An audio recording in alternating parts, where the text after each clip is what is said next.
Yeah.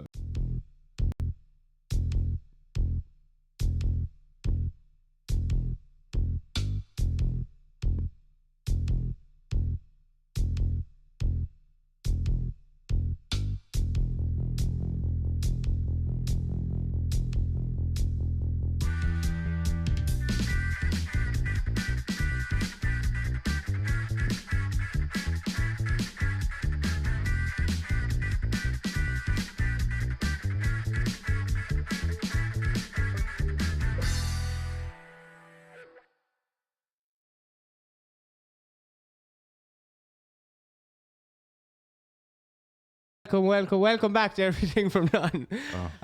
Hugh does not want to be here. He just said he hates the podcast, and he said you should all stop watching. He said he hates ye, our viewers. Did I say that? You did? Out loud. Out loud. Sorry about that. That was only joking. Hugh loves the podcast and he loves ye. This week we're joined by Nigel Quinn, aka Digital Species, which is I was always under is that your Psytrance? Do you have two different DJ names? I have three or four DJ names. Yeah. Okay. I've been playing under different names for years. All right. And isn't it Digital Species your Psytrance one? It was, and kind of it's more for like dark progressive Psytrance now. Okay, all right. And Flocky is the new. Oh yeah, Psytrance Hey, name. You may as well be talking French for me. Yeah. Was that all English? So actually, that's a good question. What is Psytrance? That's a good to tell the viewers and Hugh. Psytrance is psychedelic music that makes you move. Yeah, I guess. Oh. It's like electronic music. Yeah. Do you know the history? Actually, something I don't know. I know like the origins of techno and stuff. I don't know the origins. Well, like psychedelic rock from back in the 70s and stuff. Like, you know what I mean? So it's and it kind of like everything kind of comes from techno. Like, you know what I mean? Yeah. So it's just like a mix between psychedelic rock into like more electronic sounds and stuff like that. But it started in Goa, like, do you know what I mean? So that's Goa what trance, it was. Yeah. That's where Psytrance actually originated from, like, you know. But it wasn't just like trance, it was like techno, house, everything, like, you know. And was it like a less of a rave thing in Goa and stuff? Like, you know, less of a sort of electronic thing, or was it always kind of like... Because it has a lot of like sort of spiritual sounds. I don't know what other way to describe it. Like a lot of like humming and stuff that we use from like mantras. There's just a lot of that in it. Like But yeah, like were you ever in Goa? No. Would you like to go? I'd love to. Yeah. I'd love to go there and play. Like Were you ever in Goa? I don't think so. Where is it? Actually, it's in I'm gonna get shot or something saying that wrong. It's not in India, is it? Goa is in India. Okay, right. No, I wasn't in Goa. Or there's actually an Alabama tree song. What's it called? It's like "Don't Go to Goa" or something like that. Okay. It's funny, but they're talking about that. Yeah. Like, in about like Psytrance and stuff like that. What are the other names? How many names? That I play under. Yeah. So there's an edge for the techno. Yeah. And then I used to play like hard dance and stuff before, Nigel Energy. Right. Yeah. Myself and a friend used to make music together then under another name again, like so. I was in a band and we had lots of different names. Yeah. Because we were so bad, like we kept having to change our name. No way. And it was the only way we could get gigs is by changing. Wait, really? Wait, what's that about? Like, yeah, I remember we played. Well, we were kind of going okay when we were like about 16 because the novelty of doing it, you know. Yeah. Yeah. But I remember Lent came and things got quiet, you know. Yeah. So I remember the lowest point was my brother and his two friends were the only people that came into the pub. And they drank one pint and left, you know. And then your man That's said, mad. and we were kind of psyched up to get paid as well. We were very interested in getting paid. So we were kind of, we had our foot in your man's throat, like, to get the money out of him. And he just emptied the till and told us to F off. That's mad. Don't come back. Yeah. So we had to come up with a new name to get a gig the following week, you know. That's smart. But It wasn't to avoid like, you know, tax. Yeah. No, we didn't know about tax back then. Yeah, he just needed a new name, yeah. And we arrived down and we set up because you said they're the same band. You said, we are not the same band. Did that band play this? We didn't. It's all different songs we're playing, you know. But that's kind of smart though. Like, it isn't. It isn't. we would have better off practicing our line. You know, but that's not why you did it. You have different genres of music. Yeah. But it's still smart. yeah. And you so you're also doing a festival called Euphonics. Am I pronouncing that right? Yeah, Euphonics Festival. Euphonics, and so you're organising that. How is that going for you? It's going. It's tough work. Yeah, it takes up a lot of time. Yeah. Like, there's a lot of behind the scenes stuff that no one sees. Yeah. And it can be tiring when you're doing it, a lot of it on your own, you know. It's kind of mad, isn't it? Like, I like remember when I started going to festivals when I was like 15 and stuff, like, it was just like you don't see behind the walls, like, because just jumping fences and you're not at the music. I'm not behind the production or anything like that. Then you start working at them and they go, oh, like, this is there's people not having fun here. There's people like stressed out behind the fence. Like, you don't see the production areas all. Like, when people are walking by, like, those fences with the hessian up and you can't see behind them, not knowing that there's a lot of people behind it stressing about like how to keep the thing going and stuff. I found it really interesting that, like, there's like work and stress gone into something that's so fun and stuff, like. Yeah. And high stress. Yeah. And you've got people booked for that now? Who's coming, like, or what? Yeah, I've got 2 guys coming from Greece. Oh, wow. Playing live sets of their own music. Eternity and Chip Noor are their names. We had another guy from Portugal, but he has had to pull out due to an illness. So. Right. But we've got guys from all over the world playing on it. Brilliant. Brazilians, Croatian, India. Class. Yeah, you have it. Like, that's why I thought it was cool. Your poster's really cool. Like, you have under each name, like, where they're from. Like, a fair amount of them are international. Like, Yeah, really yeah, cool.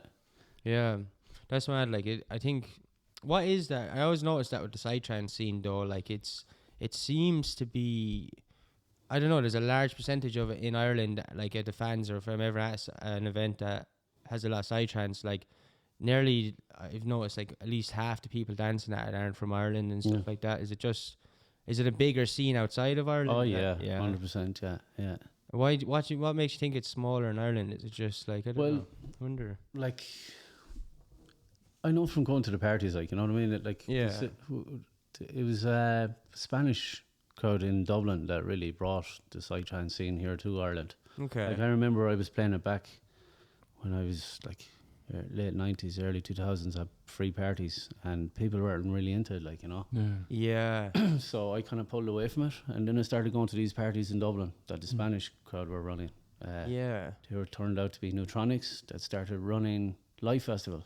Oh wow, okay, yeah. So they kind of introduced it here, and they had a big following here, like, you know.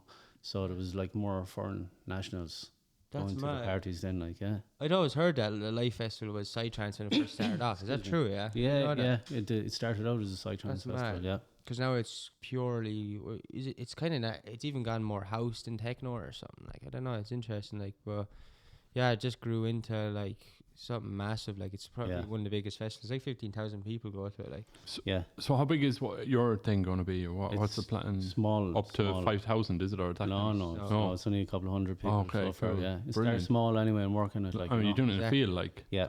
Brilliant. Sallyford Mini Farm. It's in Stradbally, lovely. County Waterford. Yeah. County Laois, like everyone thinks. Yeah. Waterford, yeah. Waterford, indeed, yeah. I asked a couple of people where they go, like, or whatever, and they go, like, some friend from up by Galway or whatever was like, oh yeah, I go, like, it's only because we tell him though that it's the other Stradbally and it's a bit further. They go, fuck. It's like, it's weird that people always get them confused, like, because there's a few, I've been to another festival there a few years back. I don't think it's going on anymore, Rathergather, but it's a lovely area. I prefer that Stradbally. The one years is definitely like, it's much more. Yeah. What's the crack if I want to go down there? Like, just drive down there and kind of park up somewhere and stay there, or camping? There's camping. There's all tickets. Everything has to be bought online through Eventbrite. Yeah. So your tickets are available online. Tickets for camper van or caravan, lovely, or your car park. Everything is done online. Like, you know. It's all on the farm, is it? Yeah. Class. Yeah, it's all. It's really well laid out. Is it like kind of in a remote location, or is it near? It is, yeah. Excuse me, yeah. It is. It's maybe 4 or 5 kilometres from Stradbally Village. People might know it as like a petting farm, or it's a caravan site as well, caravan park, like, you know. So really well laid out. It's properly laid out for something like this, like, you know. There's proper showers, proper toilets, everything. Yeah, sounds nice. And the land is really flat as well, because like so many festivals you go to, like they're real rocky, and like you ever go to a festival like the campsite is like rocks, like it's like a forgotten farmer's field, like rocks and big like piles of cow shit that are 10 years old, like, it's like that shit's hard to enjoy, like, and there's long grass as well. That's the one thing, is like when you have a place that's really rare, it sounds stupid to people who don't go to loads of festivals that you love a festival with short grass, but you do, because like that changes the whole thing, because even at night time when it's not raining, all the grass in Ireland gets wet, and like having wet socks is like it's not nice.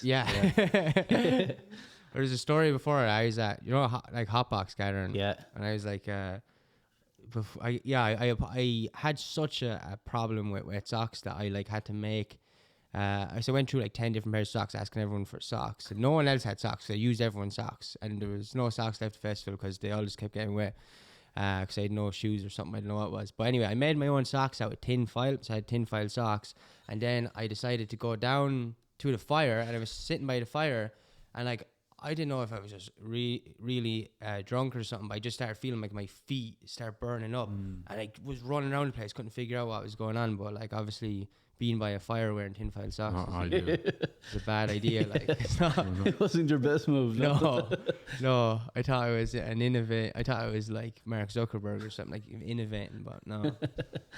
What about you, Hugh? Do you ever have any experiences with socks? No, festivals. So I did. I went to loads of festivals, like around Ireland, first when I was younger, and then me and a friend decided we all got a bit the same, so we started going to different ones in Europe. You know, so we went to Optimus Alive, Rockworch, or Benicassin, all that. But and I remember, I went to Stone Roses in Manchester as well. That was class. But I did notice then after going to those ones, that, well, I'm talking about like the bigger festivals where it's kind of really commercial, but over there they treat you nicer. It kind of feels more like you're at a picnic or something. You know, it's just a nice atmosphere. There's not this kind of aggressive patting you down kind of thing on the way in. Oh, do you know what I mean? Whereas like, I really, the most stark contrast was the Stone Roses one. I went to Manchester one and then went to the one in Dublin straight after, and it was just like, it was after that Swedish House Mafia gig. It was the night after. And the place was like that deep of muck everywhere, and it was like rammed in and queues for miles for beer, and I went, I'm not doing this anymore, you know what I mean? So you're better off either go to festivals like your one where you go have a nice experience or something, but this massive commercial thing where they treat people with disdain, like I don't bother going anymore if that's if they're going to look at you like units, which is what they were doing, you know. All those like Rockworch or all them, they treat you really nicely, and would you like a burger, or would you this kind of like there's no big massive queues for anything like cattle. It's and they're organized much better as well. Like you bought tokens on the way in or whatever, or there was stands for buying tokens, and you went up and got your beer, and everything ran a lot smoother, and and the food was better quality. It was like kind of, they were kind of boasting. They were boasting about what like the quality of the food and stuff like that. We're here. So you want a burger? It's 100 quid. Fuck off. But I suppose it's getting the balance right. It's probably harder to do. Things are more expensive in Ireland with insurance, so they do have to get the money in and stuff like that. So I'm not saying don't charge €100 for the burger. If you can get away with it, do it. You know what I mean? Yeah. But you got to judge it right. Like, so it's a balancing act, isn't Definitely. it? It's like the two things are true at the same time, because in Ireland it is like, there's festivals, it's like there's parts of reasons why they don't need to overcharge, but then parts when they do, like, I don't know. Oh, we used to bring vodka into the festival as well. The one in Benicassim. Yeah, we used to buy a bottle of vodka and a bottle of orange every morning and bring it into the festival. How did they let us in? There didn't seem to be any cattle crush. It was wide open place to walk in, and you just scan something. It was just all so laid back. Yeah, no, sure, that's the way it should be. Really. But look, you can as you said, you can understand it. Like, you know, something mad.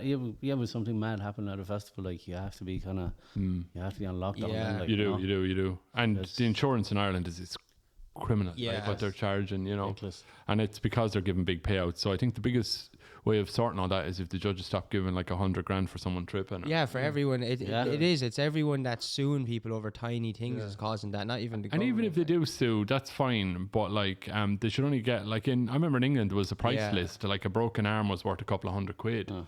Like it wasn't worth your while breaking your arm. Whereas here it's actually a lot of win. If you do that. And it's less consistent. The judge could decide it's 100 grand from 10 grand the next time, and it's like there's no like logic behind it. There isn't. No, which is terrible, really. You know, they need to bring down all that personal injury stuff. You know. Always someone out to make a quick buck. Like. Yeah, definitely. I do think like the event scene, like running an event in Ireland, like seems to be harder than any other country because of that reason. Like, and like Jesus, like I don't know. And I noticed as well, like we were saying about not getting patted down and stuff. Do you ever notice, like, if you go to Electric Picnic now, it's got so big that they've had to, like, get, like, English security over. And you will see the difference between, like, a lot of the Irish security or the Scottish ones even are very, like, a lot of them are real, like, strict and stuff. But then there's a lot of these English lads who've been doing it from years at Glastonbury are so much for the crack, like, and even if they are patting you down, at least they'll make a bit of they'll have a bit of crack with people, and it's not as, like, intense and made feel like, like cattle is the only way to describe it. Like,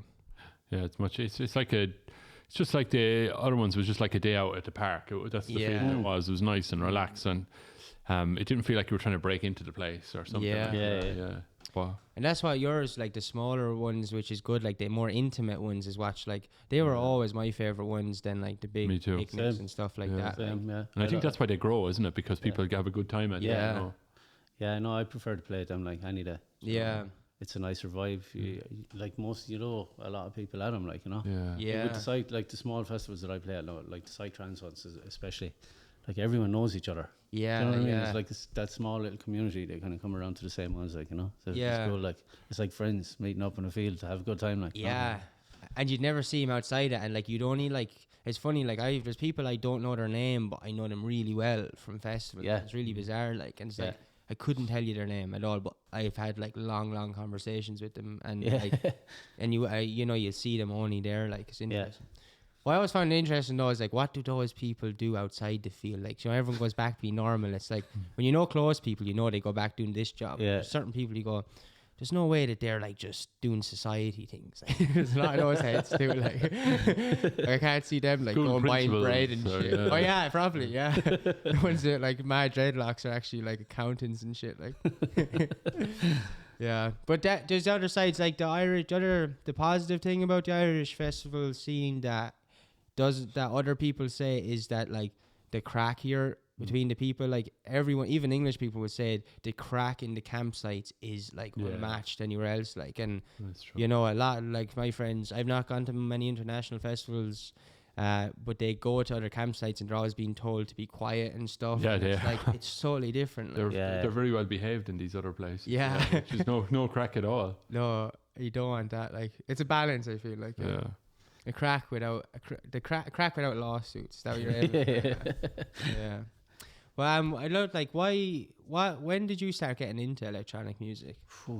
Back in the 90s. Okay, 90s. And I was in Ireland. 96, And where would you have been? Were you around Hurley? I was big into punk and metal when I was younger. Cool, grunge. I just played guitar when I was like very young. Oh wow. And I ended up at an illegal party not too far from here. When I was about 15. Out in the bog. Yes. And I was like, wow, what the hell? What the hell is this like? You know? And just kind of got me into more and more into it. Then, like, especially watching these guys and mixing records.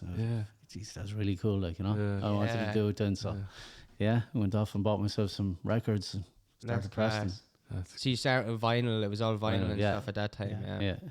Yeah, that's cool.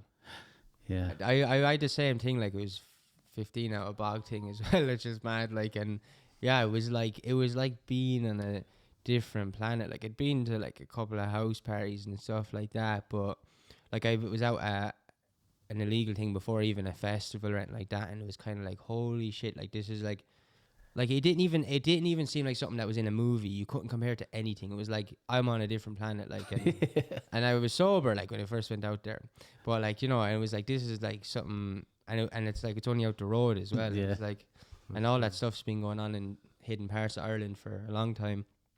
But it was really refreshing, and it was real healthy, because I had been to, like, as I was saying, house parties and stuff like that, and like when people are drinking, there's always like this drama, or there was always like, and then none of that was there. And that was really cool. Like, and I think that's what like the whole rave scene in the 90s was the first time that you know, all the nonsense was out the window. Isn't the Bog a lovely place for a rave though as well? Like, Yeah. Isn't it? Yeah, It's got energy about it or something. Yeah, until you get wedged down into yeah. Part of the danger. I got lost a few times out there.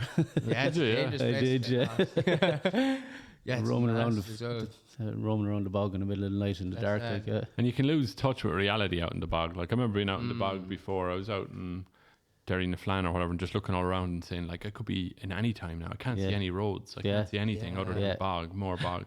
And if you got lost and if you were on drugs, you really would. You'd never come back. Wouldn't you? that's a fact. Yeah. Really left. There's people that are still out in the bog. Can't find a road or any point of reference at all. They're just like eating fucking bark off the trees, surviving out there. Yeah. But it's mad though. It is like, even going out there just like for a walk or whatever, it's a timeless sort of, to me that's like, you see like whatever the fuck like is ancient Ireland. What do they say? They say some things are ancient Ireland. That's nonsense anyway. And but like, to me that's like real ancient Ireland, that feeling, the wildness of it, like. And it's cool that like people, you know, adopted that to have crack, like, and because that's what Ireland always was like I mean, all that parties in Ireland were always like storytelling, sitting around the fire, people having fun. It wasn't ever in a nightclub. So it's sort of, in a weird way, Irish people reclaiming that by using the bogs for more parties. Yeah. You kind of wonder, like, the little building on the island there, or whatever, the churches or whatever it is. You like wonder what they were doing. Like, just let's hang out here. Oh, okay. Let's build a church here, right? Okay, why? Yeah. Like, there's fuck all. Here's a good place. Yeah, imagine standing there saying, "Here's a good place. Right, it's easy to get to." And it's shit land. Yeah. Why? Like, yeah. It's. I don't know. That's actually really. I think they were scared of people. I think they were probably off their heads back in the day on mushrooms. And they were so terrified that they went on this little island thing. Built a church. There's no one going to come near us here. Yeah, it was definitely a defensive kind of. They weren't. They weren't outgoing people. Yes, for sure. Yeah, that's funny. Or kind of scared, I'd say, or something like that. Yeah. So this is your first year, is it? It's the first year. Yeah, I tried to do something. It's the first annual event. Hopefully. Yeah. Hopefully. It will. Let's see how it goes. You know. What's the name of it again? What's it called? Euphonics Festival. Euphonics Festival in Stradbally. Yeah, that's class. To be honest, like, even like if you're worried about ticket sales, like the reality is, like, you're gonna have enough people already that like those people will have fun, because the type of people who are first to buy tickets to something like that are always type people to have a crack. So they're coming back next year no matter what. That's guaranteed. Like, and they're also very people who are very understanding of people's first festivals. That's what I noticed. So you will have them, and then it's the next lot of people. And people will want to say they were at the first Euphonics Festival. That's where it actually started in Stradbally, didn't it? Stradbally, Stradbally in Morford. Yeah. Wow. Not Leash, no. He's our promotion guy. He's good at this. And wait, it's on when 23rd. 23rd of September. Wow. So it would be this week. Yeah. Wow, this week when we put it out. It's on like Saturday. When we put out this episode. So the 23rd. Saturday. Wow, we've only what? 5 days. 5 nights till Christmas, or whatever, 6. Something like that. Yeah. But it's I don't know. I do think as well, like, there was a stage like between 2015 to like 17, a lot of these smaller festivals cropped up and we're starting to get somewhere, and COVID kind of killed all them. And I haven't seen many like this year, so I think there's a space for that, like, to grow on it and get back that crowd. A lot of those people haven't gone to a festival since, because they don't go to Picnic and they don't go to like Life. So I definitely think there's a massive like market for, I don't know, those small festivals to grow again. Did you ever see what would be like the first small festival that you remember going to that in Ireland? First small festival. Or smaller, not even small. You know what I mean? More intimate kind of gatherings. Well, like that. I was going to Life Festival when it started off, like. You know okay. What I mean? So it was smaller back then, like, you know. Do you have any idea how many people might have I think when it started, there was only like 500 people. That's mad. 2 stages, yeah. And how big did it get? It's like 15,000. 15 or 18,000. Something even more, like yeah. That's mad. Oh my god! And who runs that? It's guy he's a Spanish guy originally. Oh. The guys that started that Neutronics. Okay, right. basically, Yeah. And does he still run? Did they Yeah, sell it or- he's like he has a techno project himself, like, you know. Oh wow. So he does part of what's the name of it? The big club in Dublin, not Yeah, Index. it's the Collective. What is that? Yeah, Club M or something? no, sorry. Is it Index though? They have an Index, have a stage at it, but or was it like What's the name of it? I can't. something remember. 8, District 8? Was it District meant to that? Was it that's the one, District 8? District Yeah. 8. Yeah. Where's that? It's Dublin City. Yeah, what part was it? It was probably like Hardly in Dublin 8, is it? Yeah, I think it is, but like I think I think they've moved venues. I think. yeah, a couple of they times, had yeah. to. A lot of those venues got shut down around Ireland, all in the space of Yeah. a couple of years just before COVID. Like Yeah, well, even turned like over into- the last maybe 10 years, like for me going to Dublin playing gigs Yeah. and that, I've noticed like different places closing down, like, you know. getting turned into Yeah. hotels and Yeah, shit. Like yeah, cool little clubs like that, Yeah. like, you know. it's mad though. What was interesting, you know, the Cobblestone. It's like the pub. Yeah. Like they were trying to get that shut. That was going to be put into a hotel. Oh, I saw that. And for the first time, like a petition and people actually like fucking getting up and being like, okay, we're Objected. putting our foot down this time. They stopped it, like, so it was really cool. Like, That's and good, yeah. so it's good to see that people can do that and Yeah. stuff. It's Fibber McGee's, is that, isn't it? that was Yeah, no that's way. right. They're doing Same, it as well, yeah. yeah. Oh wow, Yeah, they're trying to shut that down too, like no for way. development. Yeah, So it's weird, like. and that's a really cool place. Like, there's a Yeah. courtyard there, like where like from 3 or 4 different places. They got a Wow. smoking area. It's really nice, like, you know, Yeah. nice vibe there. I used to Yeah. play there a good bit. Like, That's it's a really mad. cool place. Yeah, Fibbers is like now it's like an exact like 50-50. They go in there like there'll be like a metalhead and like Psytrance head, because there's a lot of Psytrance nights Yeah. in there and metal nights Yeah. and rock and stuff, which is really cool. It's like either one or the other. It's either Psytrance or metal Yeah. or rock. It's really cool. Did you ever play down Cork, Grattan? Yeah, Yeah, well. I actually I've run a few gigs in Cork as well, but I used to play for a techno collective called Shakabuku. Oh, I've yeah. been resident for them, and yeah, I've run a few small gigs there myself, playing in Crushkin Lawn and a couple of those places, like, you know, really Yeah. nice as well. So they're all gone now as well, like, you know. Oh. Yeah. Did you we did a gig before that you played at. The first time I met you or would have known of you or whatever was a gig we did not far from here. Definitely not saying where, but like, do you know what I'm talking about? Yeah, Yeah. What was your reaction? Was it a to sweet that? venue? Like, Why? was it a sweet venue? Was it? What was your reaction to? Was it sweet? Why you saying? Like, what was your like reaction to that? Like, because it was so close to Anything you, opposite place. anything you say can be held and used against you in a Wait, court what's of the law. statute of limitations? my heart was in my mouth going out to that. Like, Yeah. yeah, it was, yeah, because, like, do you know what I So mean? close. Yeah. What did Yeah. you think? Were you Casual. what did you say? You were nervous. So wasn't close. it? Yeah, it was, Casual. yeah, because, like, do you know, Yeah. I knew what way that one could have gone, like, you know. Yeah. Yeah, it's mad. Eh? And And did you bring as little equipment as possible? yeah. my headphones. Yeah, That was it. Yeah. Yeah, and a good pair of runners. And how long did you play for out there? How long did you play for? I think it was there for maybe, I don't know, an hour and a half Yeah. or something like that. Yeah, Sweet. but yeah, no, it's grand. It's good. Yeah. I was interested, like, cause like that was something that How much was it to get into that? Oh, was okay. free. Oh, I think it was. Yeah, we tried charging because the thing grew and it started getting places. Because I don't think that was the first one we did that you played at, but yeah, we started doing them and like in locations everywhere outside of Tipperary, and yeah, eventually it started growing. Like, but we tried charging, but we were too like thick and shit. Like one of the lads, we go around with like Quality Street asking for donations, but then like one of the lads like got so off his head, he just decided to give the money away like to some stranger, and we were like, well, we could have funded some of the stuff, so we constantly lost our own money. Like, and what were you doing with Quality Street? like, what do you mean? You said you were going around with. No, Quality. sorry, a Quality Street tin, like to collect a bit of money, like started like shaking the tin, like anyone donating, and people were actually so sound and like, yeah, of course they gave loads, but then like someone would lose the money or give it away or something like that. Yeah, So, yeah, sure.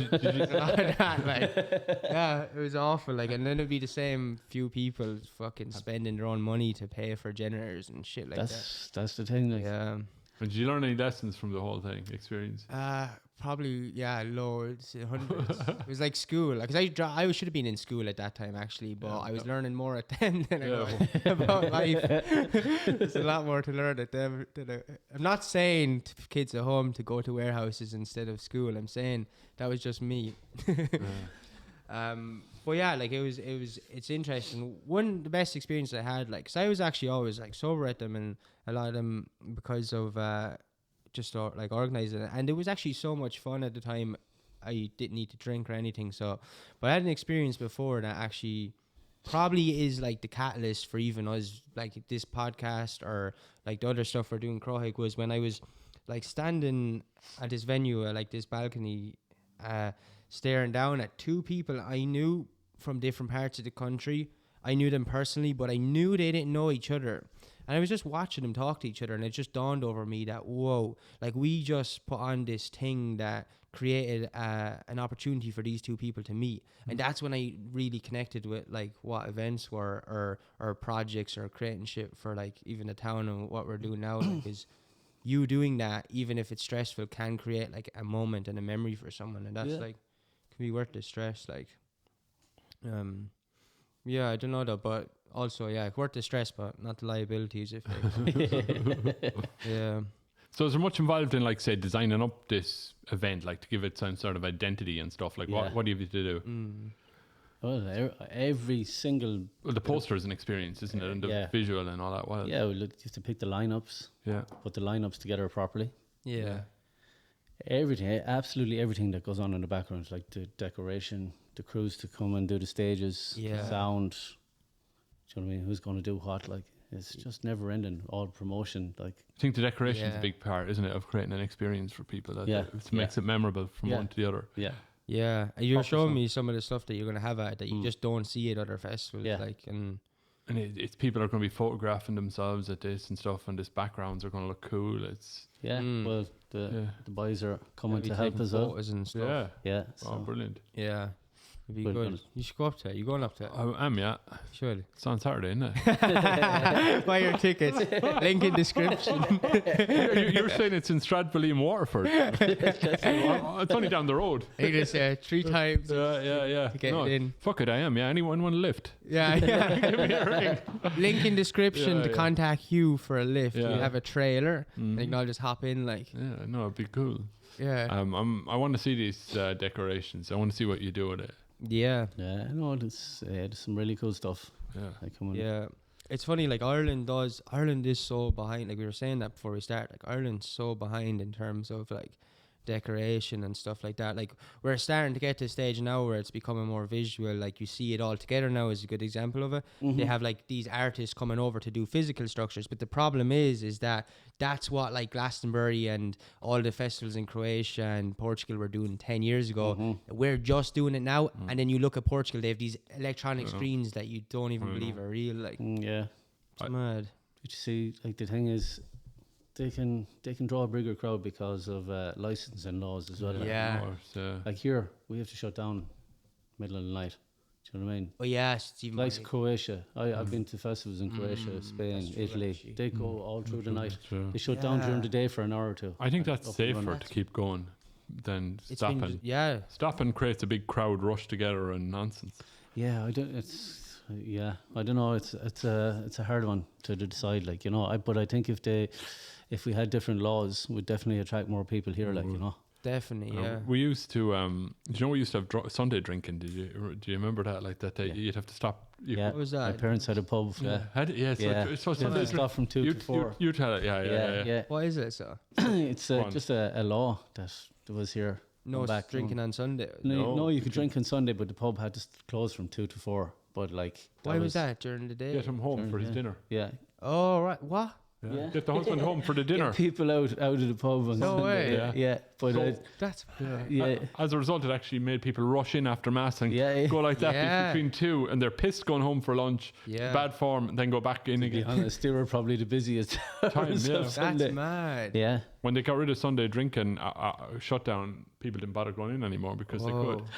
Yeah, I So remember. That's really true. Yeah. So yeah, I think you see that as well, like especially younger people. Like when you see, if you go uptown when the pubs are closed, like just after closing and everyone's kicked out, like the reason like most people, those younger people are getting puking everywhere is not because they drank 10 pints in the pub, because they definitely didn't do that. Like, but they were all pre-drinking really quickly. Because Rushing. they knew they only had, because they'll only go out at 11 to 1. So they have 2 hours in the pub, so they want to be pissed by the time they get there. So they're fucking drinking back naggins and shit. Yeah. Like, and it is like dangerous, I feel. Well, In Austria and stuff like that, where they don't kick you out like that, people just kind of breeze in and out whenever they feel like there's you no rush. become accustomed to it. Yeah. Yeah. They're actually pushing for that at the minute. There's a couple of Irish DJs and a Sunday crowd Star. called Give Us the Night. Give us a night, yeah. Yeah, they've been pushing for that for the last couple of years. Yeah. Yeah. They've got their point across in the Dáil now. If you Oh, Yeah, really? something just passed a month ago. I see it on the front they're page on of about the changing it newspaper. to like club Yeah. shutdown times. I think like 5 or 6 a.m. Like, you know, Wow. which would be good for the whole, like in Good. general, Yeah. like the whole population. Yeah. It'll be good for everyone. For tourism, it's good for tourism. It's good for bringing Yeah. money. It's like good for Yeah. everything. Like, Yeah, it'll bring in a lot of revenue. Like, you know. I wonder would people drink less though if they do that, which I think they Yeah, might. but they will become More and accustomed to it. Like, you know. Yeah. yeah. But like as you said, you'll entice more people to come here as well. You like. would, Yeah. you would. I think they'll still drink the same amount because people can Spread only it out. handle what Oh, they can okay, handle yeah. anyway, but they'll spread it out. Yeah. So all it means is they'll spend the same amount of drink, but they won't be fucking getting their Aggressive. stomachs pumped and And shit they won't have that- fighting. Yeah. That rush to the chipper for a fight after. Yeah. Yeah. There's plenty of that. God, it is. It's so like everything's so tense, and I always feel like though that's an area thing as well. Like I see more of that fighting and stuff like in like Thurles after a pub than I would in Dublin. The worst one I ever saw was England, like in Plymouth. There's a street called Union Street, and the nightclub would finish for 2 or whatever. And you go out the first day what was there, I was so shocked. There were like all these lads there in riot gear and the vans with the grills up in front of it, waiting for it to kick off. And you're like, oh shit, man, I need to get out of here. And they would kick off like on a Saturday night. They've done it that I think around Thurles going back 20 years ago. They built one street with just all nightclubs on it, Union Street. And They're looking for trouble, like, aren't they? That's mad. Like and they had the plastic things and the things, and they were ready for going. You know. that's mad. When I lived in Thurles here years ago, when I was only like 20, 21, 22. Yeah. I was living in over Jennings, the Yeah, opticians. yeah. So I had it was like a big Window. picture screen every Saturday night, just Right. ready at 2 o'clock. Oh, yeah. Scalping done outside in the street. It was unnatural, like, yeah. That's a good view. Have to move my van out there in case it get destroyed. Yeah. But yeah, there was some crazy mental fights outside on the square. Yeah, it's not as bad. Like now, It's like not, it did you doesn't just seem to get be. students puking and stuff, Yeah, which is yeah. definitely better, I suppose. Like Yeah, people aren't Then- as violent, I don't think, as they used to yeah. I think in general, even in a couple of years, maybe I suppose since COVID was last time. Like before COVID, I was only saying to we were walking through the town. It's like the first students' night out 'cause they're back in Thurles, and I was thinking like, oh, here go. I'm actually like half time, like was always like ready like for a fight because so many times they just start and like would just come up like in the past like a lot of students and then I was actually real fresh because the lad I was with saying it's like, oh man, like I feel like you're just used to every time someone's starting or something. And like within a few years I feel like people have just got more sounder or something. Like they were all just like still shouting and loud but like saying really funny things, just having to crack, weren't bothering anyone. That was the first time I walked through a large crowd where there was no hassle. So I don't know if people, I feel like in general quickly people are just getting less, I don't know, stupid or something. I don't know what it is. Just Did you ever play like in Thurles in any little places around? Thurles. Did I play in Thurles? Oh, you did, yeah, in that secret venue. But apart Yes, from in that secret venue I did. Yeah. I think I played it. that, playing any, did you play Hazes? I Yeah. think I played there once. Yeah. Yeah. Or did you do anything in Parnell Street or anything like that? No. No, was but Parnell Street. Kennedy's. Oh Live. yeah. oh yes, I She would did. I have ran a played in there, techno night there. yeah. Actually, Yeah, I did. yeah, I ran a yeah. metronome night there, going back a couple That of was years a ago cool for kind St of place. Patrick's. Yeah. It was, yeah, but I know. the same crack again. No one just wanted to pay. Like everyone went for free, Yeah. pushing their way in the door. Yeah. It was just stressful. That's the hardest thing about doing. I remember one of the lads, Daniel, who's had the stretch tent. You know him, Hotbox. Like he had the stretch tent hanging around. He had a post before saying like, "I was your friends will quicker give €150 to some girl named Rihanna they don't know rather than give you a $5 to come into your gig." And it's so true. Like Yeah, he's not wrong. yeah, it's mad. Like people are so quick. Like which I understand in some way, like, because it's like, oh, your friends, there's like this cool thing where they're like, oh, I'll get in for free now because I know them and stuff. But like, to me, it's like, let that down and like pay the person that needs it the most, like, because like, Yeah. you're putting Show on an your event. support, like. Yeah, it's so important. I feel like Ireland is so bad for that. Like, everyone that puts on an event expects to get in for free, but you have, Yeah. yeah. But that's the same with everything, isn't it? Like my friend's a plumber or something, so that's not going to cost me anything. Or, you know what I mean? Yeah. They think Mates that. rates. Yeah, they Yeah, think that. yeah. But sooner there, you realise, you have to pay him. Like, Yeah. better. You would think mates rates would be the opposite. You think since you're my mate, you would pay the full thing. That's the mate rate. Like, Yeah. it's like you pay the full thing for your mate. Like, Yeah, it takes a thing, kind of a conversation with your friends for them to realise that this is a job, like, doesn't it? Yeah. You have to say it to them, like, or else just not work for them at all, which is a better idea, probably. Because yeah. Well, with my trade, like, you know, Yeah. I see like friends, say they're plumbers or carpenters or electricians. They kind of, if they're doing a job, they'll help each other out. They might do one, for them or vice versa. That's the way it should be. Like, That's cool though. I love Yeah. that. Good. Like, like trade-offs and stuff. Yeah, because I never really mind people asking like to go into an event for free or anything like that. But it's like if they do something, like, or if they can help out, like, it's not even against it. It's just like, I think that's like the optimal way. Like, it should be more of that as society. Like, they don't value it as much as well if they get it for free. Like, you know, it's not kind of. That's true, actually. Yeah. And it's just a natural thing. If they see you as their friend, they don't see you as that DJ or whatever, you know. So strangers will start giving you more respect first, and then the people go, "Geez, he is good," or whatever. Yeah. Do you think that's more of a thing in Ireland than other places, or do you think it's? I think it's probably everywhere. I don't know. Yeah, I'd imagine it would be everywhere. Yeah. It's just a natural thing, and I think a lot of it is within ourselves as well. Like, so, you have to kind of, you know, tell people. Yeah. This is the way the world is. And then once you have that, you let these things fester by not saying anything. Yeah. And you'd be better off just saying blunt. I remember a friend of mine had his friend who got kind of successful in England in music or whatever, and he rang him when I was there and said, "Hey, we're going to come up and see him. We'll be able to get him for free." And he goes, "No, you'll be able to pay." He said, "This is a businessman I'm running. I'm not like." So we thought we were going to get in for free because he knew him and all that, but we did, you know. Yeah. The other thing that you probably get a lot of as well. Do you ever get paid in exposure? Oh, Do you ever get your for years? Yeah. How do you find, like, that's kind of mad, and like to some degree I understand it, but there's a limit though. There's some promoters that where it's like, just, I don't know. Yeah. It's different. Like, I don't know. How did you find that anyway? Like, people. It's happened to me for years. Like, or people that say, like, you agree a fee. Yeah. And then you get there, and next thing the promoter disappears or something like that. Yeah, you know what I mean? Mad. But look, it is what it is. Like, you know. Yeah. Well, the problem with that is like, because it does happen in fairness. Like, events might go shit and stuff, but it's like running away from it is not the answer. Like, leaving people in the dark, just go, look, I fucked up. I didn't. The event, like, because it does happen, and like as we were talking about, running events is hard in Ireland, but so I do have understanding and for the like promoters that do care and are trying, but then there's the ones that and they're like who just like are caught in this ego thing of like, oh, you're playing at my event, like, and it's like they do it to bands as well. Like, you see, like, even pub venues will be like, oh, you can play here for free because this is the venue, and it's really mad. I think it damages the scene as a whole, like.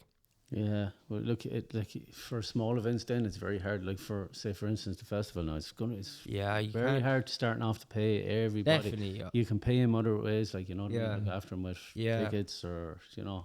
But at least, so like, I don't have a problem with that at all. At least, like, that's what I'm saying, is like, that's fine if you communicate and there's an agreement. Like, the agreement is the agreement, but it's like fucking, like, as you said, when you get there and then like you're supposed to just be happy that you played here. Like, yeah. I've had plenty of that over the years, but now, like, I don't think I need to be playing for exposure like that. Yeah, anymore. exactly. Playing too long, like, you know, to be doing that.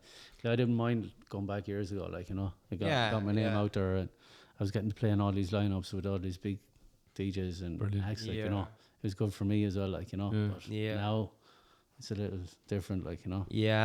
I'm like, in my 40s now, you know, if I'm going to be dedicating time to go play somewhere, I need to be getting looked after for it, like, you know. It's like the whole thing I always see is like DJ saying exposure doesn't put doesn't feed the kids and shit like that. Yeah, it doesn't pay the bills, or it doesn't pay your diesel to travel there, like, you know, stuff like that. Like, once that's getting looked after, like, you know, you have a lot. I'd have a lot more respect for someone if they can look after me in that way, like, you know, or give me a couple of drinks or something to eat, like, you know. Just an acknowledgement. Like, those things go a long way, like, really does, because it's not easy.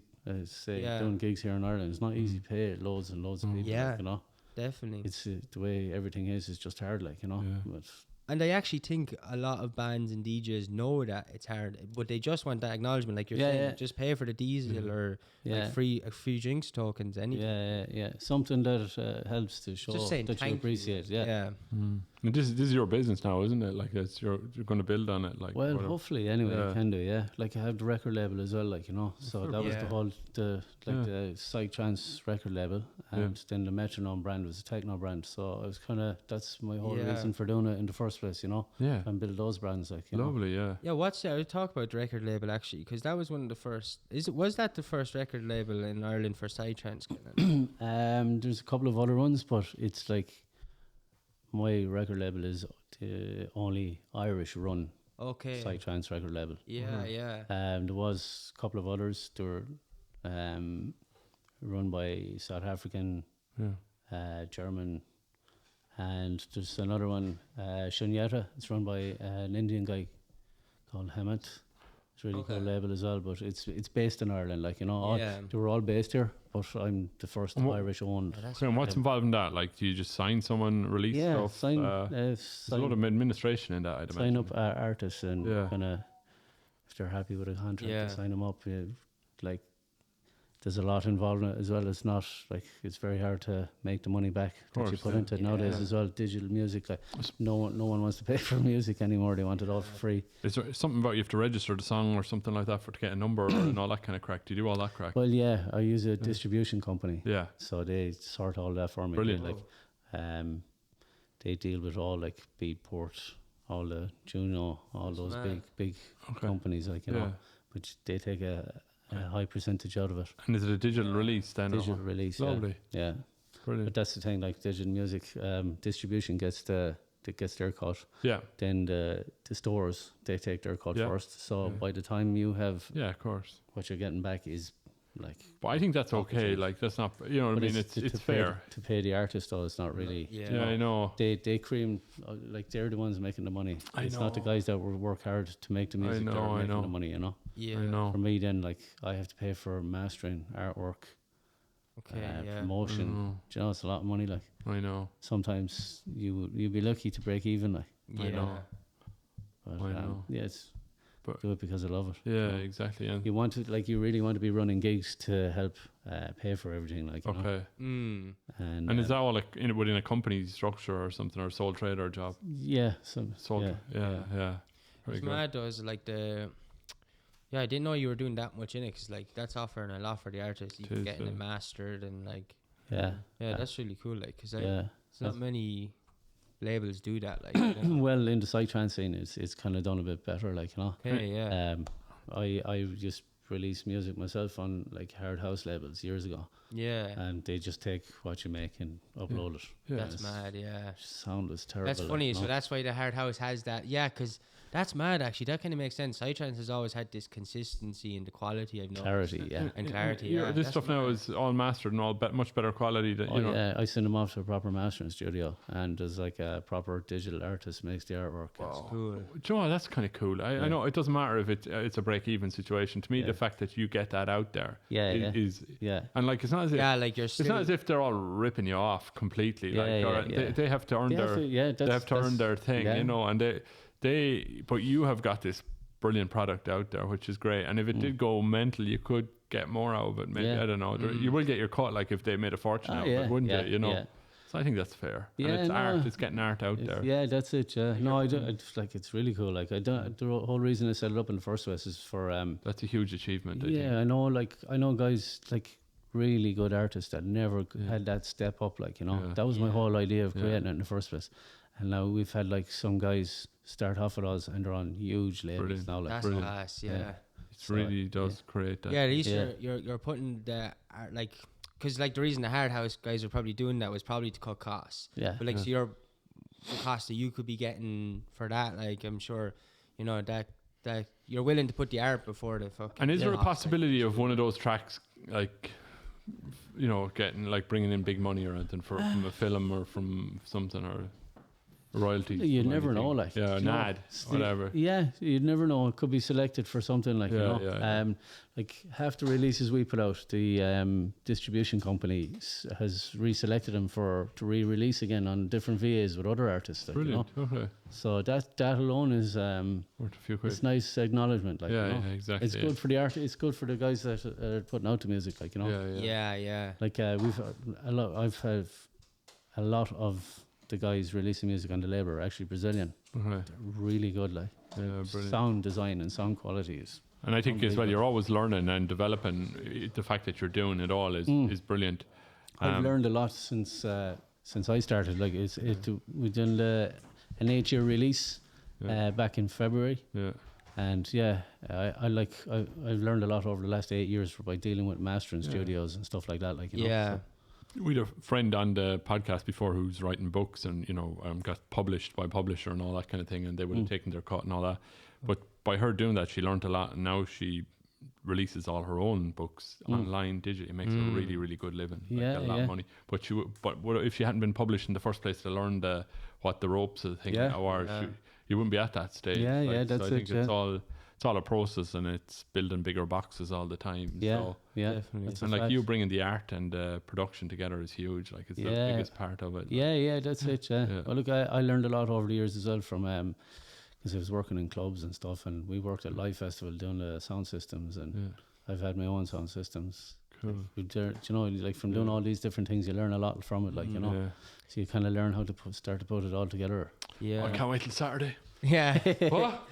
Yeah. It's cool though. Like, fair play. Like, cause if we stop doing a podcast tomorrow, like, podcasts would still exist. But the thing about, like, you and a few other people in Ireland, when you have like a scene that's so, like, what's the word, like, intimate or something like that, like, but like a scene that's like Psytrance scene in Ireland is actually, its fate is in the hands of a few people who care, like yourself, like, because you have something like that. Like, it's really cool that you're just doing it for the sake of making it happen. And fucking, I think people like that, like, you know, overnight or anything could happen. Like, next year it could be that's the biggest Psytrance festival. I feel like that would be nice. yeah. I feel like for people who genuinely care, they always, like, it works for them in the end, like the way, like, life grew into something, like, and I don't know, hopefully it happens anyway. And but again, not too many people, don't lawsuits. You know? That's I want to ask a question, but I don't know how to ask. Why? About the music and drugs, right? Do you need to take drugs, like, or do people go there and just? I know plenty of people that go to these things and don't, because they love the music so much. Like, brilliant. You know? Do you remember? Did you see your man Jack Leslie? Did you ever come across him? No, he was name's familiar. Up in Castle Leslie. He was 90 something, and he used to go to raves. And did you ever? He's died now, the poor man. But okay. And the only reason I'm thinking of him is he obviously wasn't taking drugs. He was he? Yeah, maybe. But he used to go clubbing in Dublin, and everybody knew him. He was an eccentric old man. Yeah. And he used to go. He died there about 10 years ago. Do you know, that's mad? Yeah. Do you know what's really interesting is that electronic music, I can dance to without even drinking and have a good time. I can't do that to rock and stuff. Like, and I love bands and like, but if I go up to the Féile Beag Hickeys, I can't let go or something like that. I find it harder to dance to that without drinking. But electronic music, I can dance and not give a shit sober. Okay. Yeah, it's really interesting. Your leg is tapping to it unbeknownst to yourself. Like, yeah, you're kind of getting drawn into it, like, you know, just especially with psychedelic trance. There's so many layers to it, like, you know, it draws you in. I was at a rave in yourself, Greece, and I really enjoyed it. No, I didn't take drugs or anything like that. It was just the atmosphere. Yeah. But that's the thing, like, it depends on how. So you don't. What's going on around you, like, you know. So if we're going Saturday, we don't need drugs. Not required. That's your own preference. You just need your dancing positive shoes. can-do attitude. Yes. And, and a smile. Anyone not smiling is not allowed. Your dancing shoes. Yeah, I don't know. I only noticed that over the last year, actually, when I was like that. I was like, I wanted to dance to that. I felt more uncomfortable dancing to, like, rock and stuff like that. And you don't need drink without either. drink. Yeah. Because, yeah. I think, like, we kind of convince ourselves we do need drink, but we don't. Yeah. You can go mad. I get high in apples. I've played loads of gigs like where I haven't even had a touch to drop a drink. Like. Yeah. I really enjoyed my sets. Like, Yeah. do you know, it's just you know, get drunk on atmosphere, can't you? That's what it is. You know what I think that's why the electronic thing as well is. I think tradition or usually the crowds that would be at the electronic ones like the Psytrance and stuff seem more open-minded. I'm also very comfortable just fucking going mad dancing to around them sober, whereas when I'm at like a rock thing I feel like everyone's drinking to be more comfortable and that creates that atmosphere. And so I think it is like what you're saying, the atmosphere. It's like a lot of the electronic crowd just make you feel like you can dance without drinking, so. You feed off of them, like. Yeah, their energy, like, you know. Did you ever go African drumming? Did you ever do that? No. That's a random question. That starts with people just boom, boom, boom, whatever. But in the end, they're all dancing around, going nuts. That's true. Yeah. And there is no alcohol or drugs involved. Tribal. Yeah, Tribal and they movement. look. I've seen videos of that. They look way more after head than. They do. And that's just drums. Yeah. Hypnotic, isn't it? Yeah. I should we finish up there now? So Quan Hugh, you're the marketing genius here. So like Saturday, if you come to my house, I'll drive you. I'll drive you down. It will be a Friday, isn't it? Though, like it's the first. Wait, what are the dates? Sorry, it's the 23rd. It starts on Friday. Oh, Friday. 23rd. Yeah, 23rd. 6 p.m. Yeah. And it finishes Sunday at 2 p.m. Do we have to bring sandwiches or is there food down there? There'll be loads of food. We've got 2 food stalls. The owner has a full kitchen on site as well. We've got a Brazilian bakery. They're coming to do some nice foods. Lovely. Got a coffee shop. Yeah. We've got everything on site, like so. I know it's art and goats. There's goats. Have you toilets? Toilets, proper actual toilets, and proper hot showers. Lovely. On site. Whoa. Not something you get at many festivals in Ireland, like, you know. Yeah, I've been to this site before. It's just lovely, like, and it doesn't have long grass, like it's lovely. like but everything, the way it's all laid out, like everything is just right around the stages. That's class. So if anyone wants to buy tickets, click the link in the description, and if you want to get a lift off Hugh, his number is 087 412 6439. That's not my number.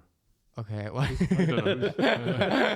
don't know whose number that is. I don't know either. Hopefully it wasn't just like a random number. It is a number. Do you think? Yeah, it's the right number digits. That'll be... Yeah, well, it's the right number, but not all of them. Hopefully it doesn't like actually just call out some random person in Kevin's number, like, or something. They'll be very angry. Yeah. Thanks million for coming on anyway. Thanks and for having me, it's great. Thank you. It's a good conversation, and thanks to everyone for watching on YouTube with your lovely eyes, or thanks to everyone for listening on Spotify with your lovely ears. And we'll see you next week. Bye. Bye. That was a good conversation, man.